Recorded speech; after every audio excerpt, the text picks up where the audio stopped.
just to kind of dovetail off of Dr. Nielsen's talk, you do not need to live with bladder issues. I tell women that all the time. I saw a study a few years back that said women will run around having incontinence for 7 years before they tell anybody that can help them about it. So I'm not a huge fan of that. I feel like there's a lot of help out there, and there's a lot you can do. You know, I think sometimes the barrier is people are afraid they're going to get a medication right off the bat, you know, that they're going to be offered surgery right off the bat. It's not true. You know, Oakdale and other places, I mean, we have these conservative approaches that, you know, doctors know about and are wanting to try a lot. So it's really important to get that checked out. You know, I tell the women that come in, because there was a really good question, like, is this just a normal part of aging, you know? Is this something that I should just expect? Because if you talk to your friends, and you talk to your mom, and you talk to your grandma, and everybody talks about, well, of course I leak. I've had babies, yeah. It's common, not normal, right? So that's different, and you definitely do not need to live with it. So. But today I'm talking about back pain. So who has ever had back pain? Maybe I should ask, who hasn't, right? Ever had a backache? I mean, ever? Not one little? You know, I mean, because it can range from just a little stiffness that you get from starting a new exercise program to, you know, full-on flare-up, major pain. And everything across the board. Before working here, I actually, well, I'll just move right into that. So I've been a physical therapist for 15 years. 14 of those years I've specialized in pelvic health. I've been at Oakdale since April of 2015, which before that, the other job I had in my career was working at MAPS Pain Clinic, which I spent a ton of time doing pelvic work, but also seeing lots and lots of back pain. So there's lots of it out there. There's lots of money spent on back pain in our country. There's lots of time, you know, spent in physical therapy and with procedures, and there's just a lot going into it. So what we're finding, and what research is actually pointing to, is that movement and exercise need to be a big part of it. It's actually not just an adjunct anymore. It's actually becoming kind of a first-line approach to treating back pain and other things like interventional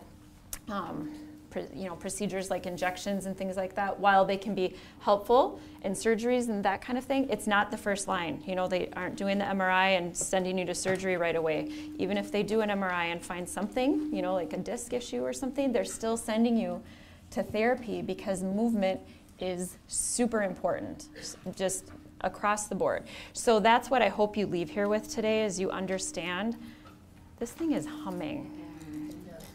Is there, you know what, I'm a loud talker. Can you hear me? No? I'm not loud enough, apparently. So is this good? Is it humming still? Okay, so I think movement is huge. You want to make sure that that is part of what you are doing when it comes to your back issues. And I hope that you leave here today kind of understanding that kind of two things. Number one, exercise needs to be a part of my life if I want to manage my back pain and or prevent it from ever happening. Exercise has to happen.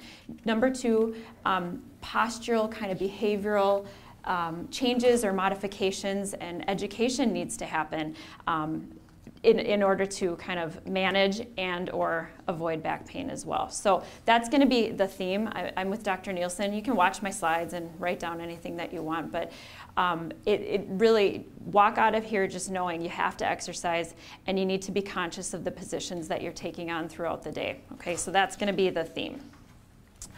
So, okay, so I think we've just established back pain is super normal, or not normal, common.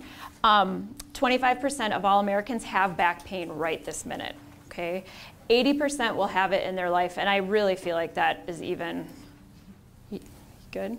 I think 80% of all Americans will have it. That's a statistic I found, but I really feel like that's probably higher. Because if we're talking about even just minimal back pain, I think people have that a lot, okay? And the good news is there are many management options for this, okay? So from non-physical therapy standpoint, okay, the non-movement standpoint, I mean, we can name them off. There's medications, there's heat, there's ice, there's chiropractic options, there's injections, there's interventional procedures, there's surgeries, there's all kinds of things. And I'm really glad that there are all of those options, okay? I think everybody's kind of on a spectrum when it comes to their pain, and everybody needs a little something different given where they're at in their stage of dealing with it. But like I said, what I'm going to talk about today is that movement aspect and how that can really make a big difference. So, two things that we talk about with the movement approach. We talk about exercise. So that's often what people think about when they think of physical therapy. They think they're going to go to the physical therapist and they're going to get a stack of exercises this big, and then what do I do with that? Okay, so if you have a physical therapist that understands back pain, you understand that they're going to develop a program that is comprehensive, that really looks at strengthening, that looks at stretching. But then they're also going to have that education approach as well. So looking at your habits, looking at the positions that you're taking on when you're working, looking at the positions that you're taking on when you're playing, when you're just doing your regular daily activities. That's just as important as the exercise program that you have going on. So we got to really look at both of those things. Okay, so when someone walks into the office and they talk to me about their low back pain, I'm trying to figure out, are we dealing with inflammation? Okay, and usually if there's some sort of pain present, there's some kind of inflammatory process going on. So and everybody kind of, like I said, can be on a continuum with that. It can be anywhere from just sort of annoying and there and present, not that big a deal, but it's there, to all out, flare up where we're not working, we're not barely getting out of bed. So we're looking at inflammation. And when we're trying to treat inflammation, I look at it like we're trying to put the fire out.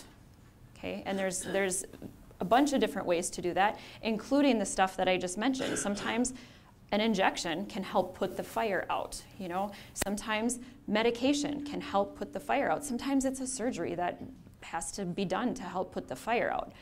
But what you have to do then is go to the next step and say, what are we going to do to prevent that fire from starting again? And that's where movement is key. All of the research is starting to kind of point in that direction quite strongly, that we need movement to be a part of that picture. Okay, so the next 3 slides, I'm basically going to outline just 3 basic concepts that I feel like are really important to get, and then we're going to go back to the movement stuff. But there's these 3 concepts that I talk to everybody about in the clinic, and I kind of joke. It doesn't matter if you come in with incontinence or pain in your back or pain in your pinky fingernail, you're going to hear me talk about back, like spinal stuff. You're going to hear me talk about muscles, and you're going to hear me talk about inflammation. Usually that's all part of what I talk about. So neutral spine posture. In a nutshell, this is the position that you want to be in as much as you possibly can. This is where you want to be. So if you look at this picture, you see that her ear is over her shoulder, is over her hip, okay? And everybody can try this right now. What you want to do is you want to think about lifting your ribs out of your pelvis and make the back of your neck long, okay? So here I am, standing in neutral, right? I'll come over there too in a second. But you see me standing in neutral. And now you see me not standing in neutral. And okay, full disclosure, I'm a physical therapist, and even I, at the end of the day, am at my computer like this. I mean, we all do it. But you want to try to get here as much as you can. So you want to lift your ribs out of your pelvis. And again, when you're slouching, looks like this, right? See the back of my neck? You want to lift, tuck that chin, and get the top of your head going towards the ceiling. So if you've had therapy before, you may have been told, get the shoulders back, really get everything back. I tend to tell people to think more about lifting up, because when you lift up, you're starting to engage the muscles that we're going for, which is the next slide. But think about lifting the ribs out of the pelvis, make the back of the neck long. That's the neutral position. And that's the position you want to be in for every exercise that you do going forward. If you're going to do bicep curls, do you want to stand here and do bicep curls? Right. And then throw a huge weight in your hand and you're going like this. Okay, so you gotta lift. And I always kind of joke, you can turn any exercise into a core exercise. If you're doing it right, you're strengthening your core. Yes, you're getting your biceps when you do this, okay? But if you're activating and lifting your ribs out of your pelvis and making the back of your neck long, you are also getting your core involved. So sit-ups aren't always great for people. People with back pain do not like sit-ups, so they come in and they say, I've been doing all these sit-ups and it's killing my back, but I know I need my stomach to be stronger. Well, there's a lot of ways to get your stomach stronger without doing sit-ups. And I would also just kind of say, just as a little segue, it's not just your stomach. You have these other muscles. So that's the next slide we're going to talk about. All right. So let's talk about muscles. We have lots of muscles everywhere in our body, okay? And this is my classification, so you're not gonna go to a journal, a big fancy professional journal or a textbook and see Sheree's classification. But this is how I tend to explain it in the clinic, and this is how I make it make sense. This makes sense to me, so hopefully it makes sense to you. So I put the muscles in two groups. I put them in either the big mover group or the stabilizer group. Okay, so big movers are the obvious muscles. Those are the ones that they're doing the work, right? If I bend over and pick something up, my bicep is kicking in. There's some muscles that are maybe helping me bend over that are in my trunk. And if you kick a ball, you know, you're kicking in your quad, that kind of thing, right? That makes sense. Big movers. But we have these other muscles that are also really important, equally important. And I refer to them as the stabilizers. They tend to be smaller, they tend to be deeper, they tend to be kind of closer to the joint surfaces, and their function is to sort of hold you together while the big movers are doing their job. So if I'm standing here moving my arm out here like this, there's a whole lot of muscle work going on in here making sure that I stay upright. Okay, does that make sense? So, and they're just as important. And if we don't exercise them, we're gonna have instability throughout our pelvis and our spine. So that is kind of like, no matter what you come in to see me for, you are gonna hear that, whether it's, like I said, your bladder, your back, or your pinky fingernail. I joke, but I mean, truly, I talk about it all the time. So if you've been to any of these talks, you've heard me say this. It's that important, okay? So you need both of these kinds of muscle groups. You need both of them working. And an example from my MAPS days when I would see a lot of back patients, I'd get these big sweaty construction guys. They'd come in, their backs were killing them, okay? They were pretty fit and oftentimes even young and doing pretty well otherwise, but their backs were killing them. And I'd start talking about this and I'd say, okay, I'm gonna have you lay down and we're gonna start getting you stronger. And they'd say, you're kidding. I run a jackhammer all day. I'm super strong. I'm really active, and you're telling me I need to exercise. But I'd get them laying on the table, and they had no clue where, and we start with the abdominals, but it's, you know, like I said, it's just the deep stabilizers. They would have a really hard time getting into neutral. They would have a really hard time holding neutral. They would have a really hard time finding their deep transversus abdominis muscle, which is a major core muscle, which helps to hold you in neutral. They would have a really hard time with that. And you know, they're kind of the mindset, no pain, no gain. I can push through this. Athletes kind of do that too. And if you have a bit of a type A personality and you're just going to get the job done, you can push through exercises. But it takes a lot more control and discipline to sort of back it off and go, okay, I'm gonna make sure these deep stabilizers are working. And people are often kind of surprised when that's really hard to do. Because the fatigue that you feel when you try to activate those muscles are not the usual fatigue that you get when you do an exercise program. You know, you're not sweating, you don't have a good burn going, you're not breathing hard. It's more like the brain just quit talking to those muscles. The brain and the muscles have no idea how to communicate, and the endurance is gone. So that's a big part of what we need to establish when we're talking about, you know, movement and the movement approach to treating your back pain. We need to set a foundation and get those deep muscles working. Then we kind of move it on and extrapolate it to, okay, can you get those deep muscles working and move, you know, and hold it all together? Is this making some sense? Okay. I like to throw in the circulation piece as well. So I really feel like muscles have a circulatory component. You know, your heart is the main circulatory organ, right? It's pumping and getting your circulation through your body. But muscles have a impact on this. And if you hurt, if there is pain, can we all agree that the body's response is to try to get into a guarded kind of, you're trying to protect against the pain. So the muscles in your body tend to kind of go like this. There are some, you know, when I see people and we look at imbalances in the body, a lot of times there's a lot that just really kick in and are just kind of in the spasmed mode trying to protect, and then there's other ones that are almost what we would call just kind of inhibited almost. They're not working quite well, and there's that imbalance going on. Well, when you have muscles that are sitting there like this, constantly in a kind of a spasmed mode, trying to hold it all together and trying to just give you the support that they can and protect you, you can kind of imagine that circulation in that area might be a bit hindered, because if you think about muscles, when they contract, there's fluid in and around, you know, your tissues everywhere, and there's vessels in that area. And so when your muscles contract, they kind of squeeze the fluid through, right? And then when they relax, they allow fluid to come in. So there's a bit of an exchange going on. Now, it's not that when you have a spasmed muscle, all circulation is cut off and you have nothing, because of course you do. But you can kind of think about, if your muscles are spasming, that circulatory component has to be kind of affected. And that can certainly affect your overall pain level. It can also affect just the health of the tissue.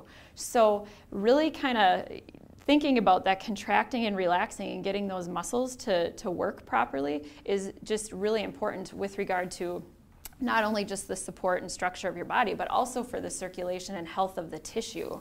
So just kind of a little fun fact for you.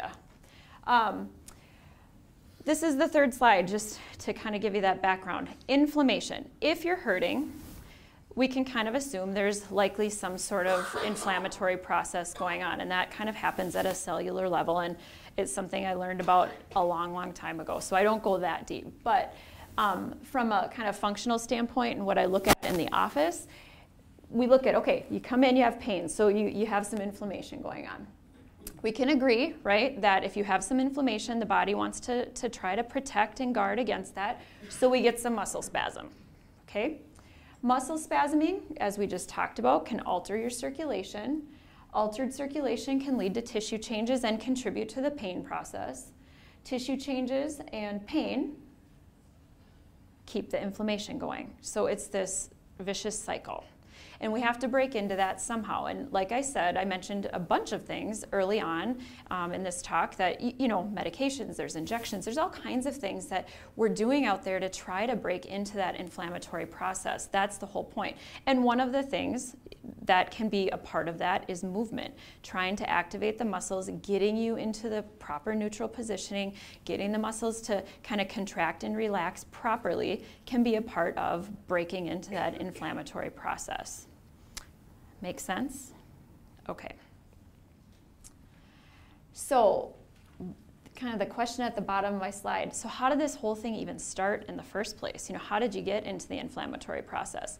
So that's the million-dollar question for some people. I mean, some people it's obvious, and they had a fall, or they had a car accident, or they had some injury, they had a definite onset. But I would say more people tell me, you know, it's when I started a job where I was sitting all the time.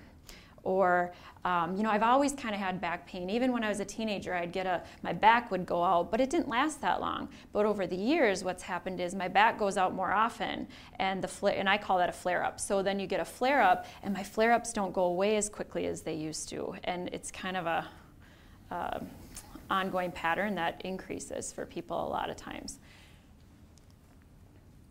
So, Kristen, supple movement. I was asked to put that in there, supple movement for reducing inflammation. So when people come in, like I said, I'm trying to figure out, is this a person that's in my office going through, is there an inflammatory kind of process going on? Is there pain? More often than not, people are taking the time to come to therapy because they're being bothered in their life. They don't usually take the time out to take care of themselves and come in just to talk to me about, you know, the weather. There definitely is usually an inflammatory process going on. What is my approach? The first thing I do is I encourage people, I tell them exactly what I just told you. I show them a picture of that neutral spine posture, and I talk to them about getting into that position as often as you can think about it throughout the day. I think it's unrealistic to ask you, just say you should just have better posture. So just really get into that. I think that's unrealistic. So this is exactly what I say in the office. You need to think about getting into neutral, lifting the ribs out of the pelvis, making the back of the neck long every 30 to 60 minutes, particularly if you have a desk job or a sedentary job. You need to think about that every 30 to 60. You have a sedentary job. Every 30 to 60 minutes, okay? Here's the deal though. I am fully aware that you're gonna go, oh yep, 1 o'clock, therapist tells me I need to do this, and you're gonna do it. You're gonna get into that position, and 10 seconds later, you're not gonna be in that position anymore because your brain goes somewhere else. It's completely fine. I do that too. Everybody does that. It is fine, because you're gonna do it again in another hour, okay? And if you're doing that throughout the day, there's a couple of things happening. Number one, you are activating those deep little stabilizer muscles. So when you get into neutral, those little stabilizer muscles that I was talking about, they're active. Okay, you're starting to build a little bit of endurance into those muscles, and your brain is starting to talk to those muscles better. Okay, you're starting to make a better connection. So that is the kind of the main thing that I'm going for. Yes, the muscle building and endurance is really important, but I love the fact that the brain is starting to talk to those muscles better, and you're starting to create stronger patterning. Okay. The other thing that's happening is if you're doing it pretty consistently throughout the day, you're starting to notice when my posture isn't so good, when my posture maybe isn't so bad. You might say, well, when I'm doing the dishes in the morning, I actually stand with pretty good posture, but when I'm sitting on my computer, not so good. And it starts to kind of shine a light on the times where maybe your brain needs to be more in the game, and you start to pay more attention. Okay? I encourage all-out position changes. So I like to say every 20 to 30 minutes if you can. I don't know, some people's jobs don't allow that, but if you're at a desk job, it would be great if you had a stand-up station. You could stand up for 20 minutes, and then you could sit down for 20 minutes, and then you could grab a ball and sit on a ball for 20 minutes, and just kind of keep rotating that throughout the day. I realize that's not realistic for everybody, but if you can employ that line of thinking even a little bit, you're changing something in your day, and you're changing the way you're recruiting your muscles, and you're getting different, you're altering your circulation, and you're starting to create different kind of muscle patterns between your brain and those muscles. So that's just super important. Walking. All the time, people will come in and say, well, I know I should be walking. You should be walking, particularly if you have back issues, because just by design, the discs in our back, they don't have a huge blood supply. I mean, there's a blood supply. It's designed and it has enough, but we're really designed to get nourishment and circulation to that area through movement. So if you're not moving a lot, you're not getting as much circulatory effect to your back. So if you can walk for even 5 minutes, that's really great. Like I said, I get people in the office that say, I know I should be walking, but I don't have 30 minutes. I say, do you got 5? Do you have 2 minutes? If you have 2 minutes, go walk around the block and come back. Even if you have 2 minutes, it's really good for you. It's not worthless. It really makes a difference. Okay, so the fourth bullet down, big deal, okay? I start to talk to people about their abdominals, right? So everybody's heard core strengthening, right? You kind of have heard that. It's a big buzz out there in the exercise world that we're all supposed to be strengthening our core, and we really put a focus on those lower abdominals. They are super important, and I do a lot of training on those lower abdominal muscles, but they're not the only thing. Like I said, we're just getting into this neutral position. You're activating a whole bunch of muscles throughout your trunk that are part of your core as well. And guess what? Your pelvic floor is part of your core as well, and your diaphragm. And there's actually a muscle in your back called your multifidus. You don't need to remember any of that, but it all works together. You have a bit of core in your back, you have a bit of core in your front, you have a top, the diaphragm, and the bottom. It's like a can. So when you're activating and getting into that good neutral position that I'm talking about, you're activating all of that properly, okay?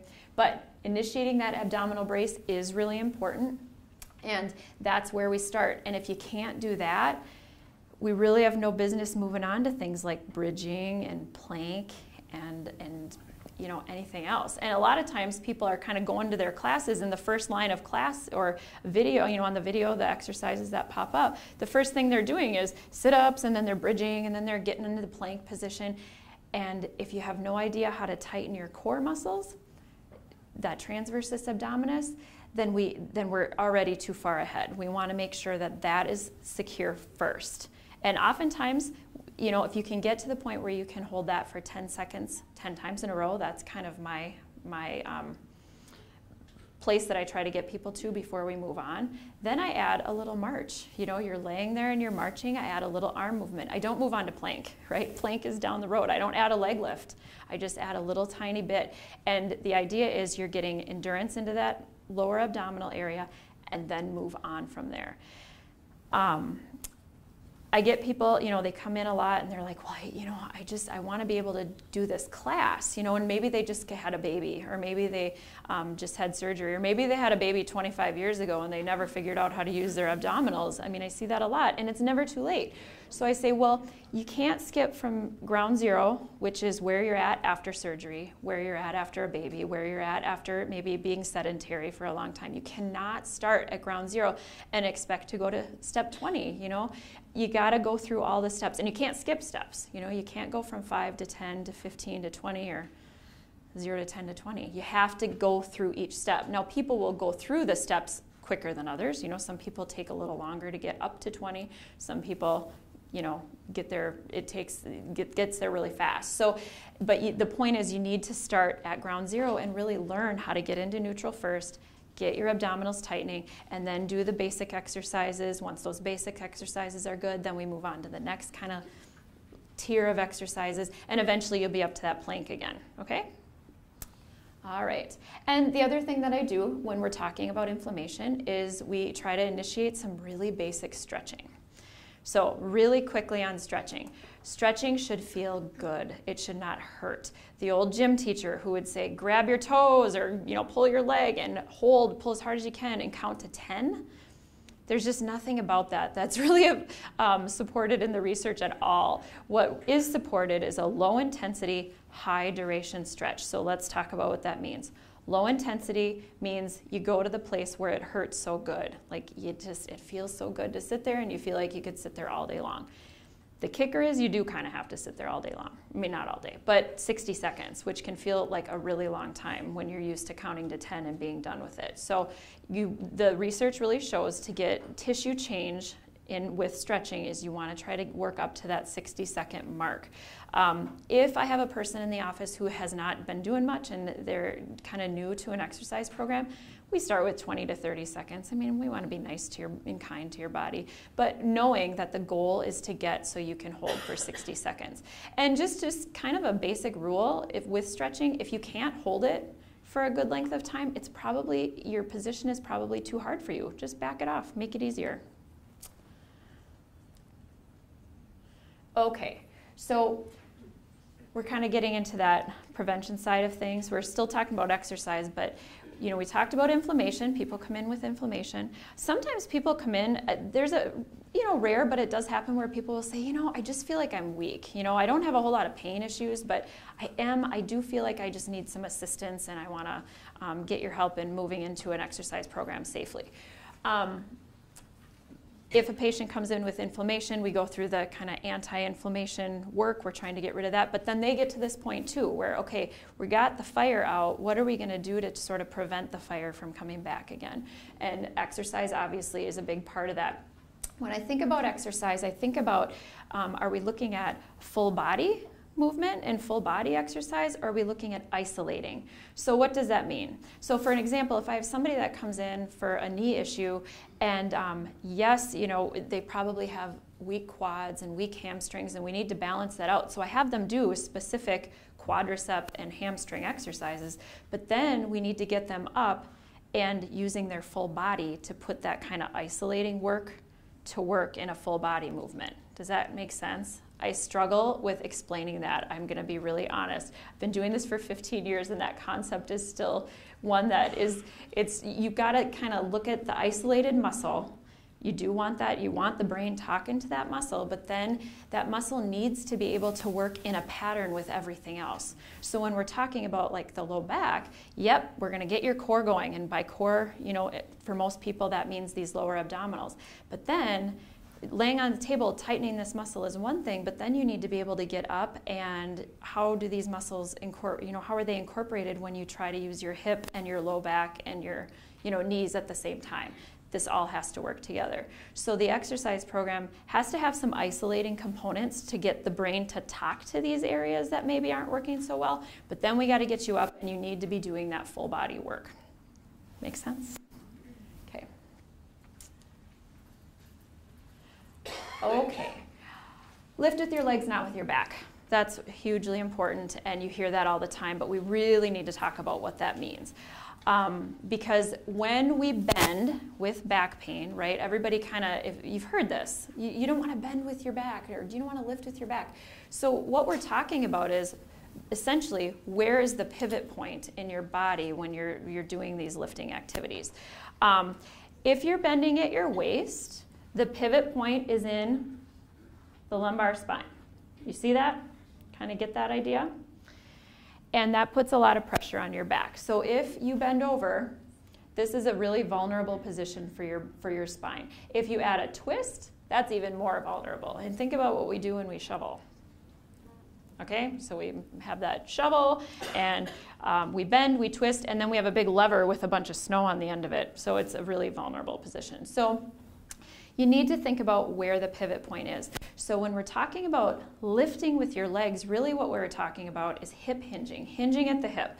So essentially, she is keeping her back, and I'll come over there too, but she's keeping her back pretty much in a neutral position. She's lifting her ribs out of her pelvis, she's keeping everything neutral. And instead of hinging at the waist, she's hinging at her hip. So she's sticking her butt way back, and it feels weird, and it requires some leg strength and some flexibility in your calf. So that's why it's hard for people. Not everybody lifts that way because it requires, a knowledge of how to do it.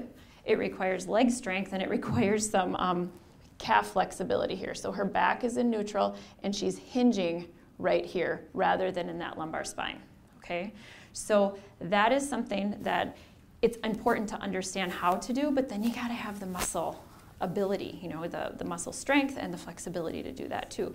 And so that's something that I work on with people a lot in the office. It's one thing to see it on a picture, but it's another thing to really get those muscles to fire properly in the right sequence to get that to happen. But that's what we mean, and that's what people are talking about out there when they say you need to lift with your legs, not with your back.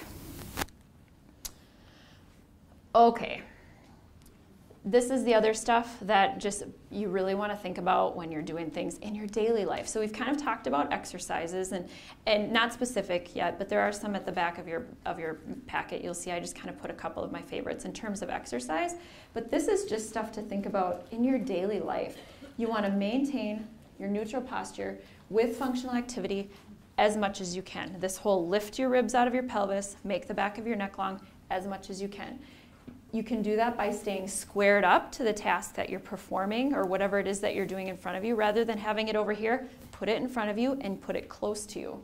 Pick up your feet rather than twist whenever possible. So if you have something here and you want it to go here, don't do this. Okay? Pick up your feet. It takes a little more time, takes a little more thought into it, but it protects your back. Weight shift rather than twist whenever possible. Making your bed is a perfect example of this. You kind of stand there and you go like this, right? You could do this and you're staying neutral. Does that make sense? Use wheels whenever you're possible, whenever it's possible. So like this is what I tell moms. Don't carry that God-forsaken car seat around. Use the stroller. You need to use carts, use use the wheels whenever you can. And then that's it. The rest of them are some exercises that I just sort of start people off in the clinic, and that I really love. All right, I think we'll wrap up. You know, I do take calls and things, and if you have questions about whether physical therapy might be right for you, I'm happy to chat with you a little bit. But I appreciate your attention today.